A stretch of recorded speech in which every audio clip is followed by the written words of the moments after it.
হ্যাঁ ভাইজান, খবর পাইছেন তাইলে? হ্যাঁ, তুমি কখন খবর পেলা? এই তো একটু আগে বৈরাম খা জানাইলো। এখন কিন্তু বৈরাম খার ব্যাপারে তোমার সতর্ক থাকা লাগবে, কারণ বৈরাম খা হইতেছে সলেমান মিদার।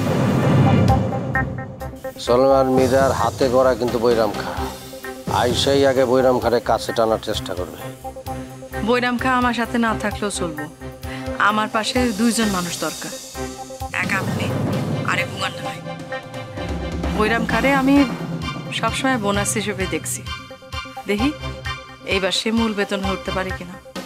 কিছুদিন তোমার খুব সতর্ক থাকতে হবে, আর ও যদি আগের চেয়েও বেশি বিশ্বস্ত হওয়ার চেষ্টা করে তাহলে মনে করবো জ্বর ভিতর শয়তানি আছে, বুঝতে পারছো? আর নাইলে তোমার খুবই স্বাভাবিক থাকতে হবে, আর বৈরাম খারও জীবনের নিরাপত্তা তোমারই দিতে হবে। ও সলেমান মিদার কাছে না গেলে সলেমান মিদা কিন্তু আরো মাইরা ভালো লাগবে। আচ্ছা দেখি না কি হয়। তুমি সাবধানে থেকো। আপনিও সাবধানে থাকেন। সলেমান মৃদার বিরুদ্ধে মেলা ফাইট করছেন আপনি। সমস্যা নাই, আমার হিসাব আমি করে ফেলেছি। আচ্ছা ঠিক আছে।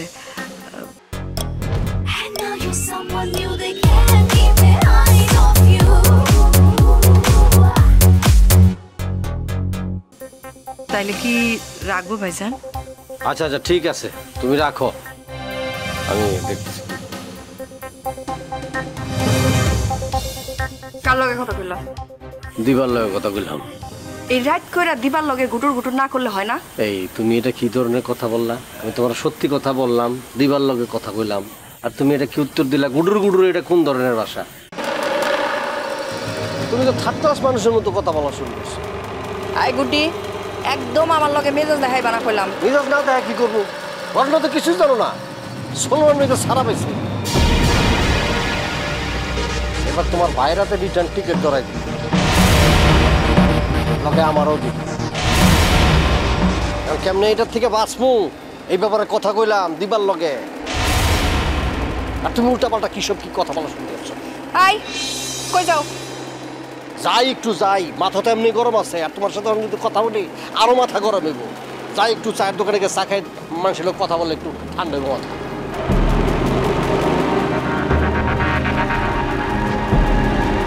সলেমান মৃদা সারা পাইতাছে, তাহলে আসলে খুবই টেনশনের বিষয়।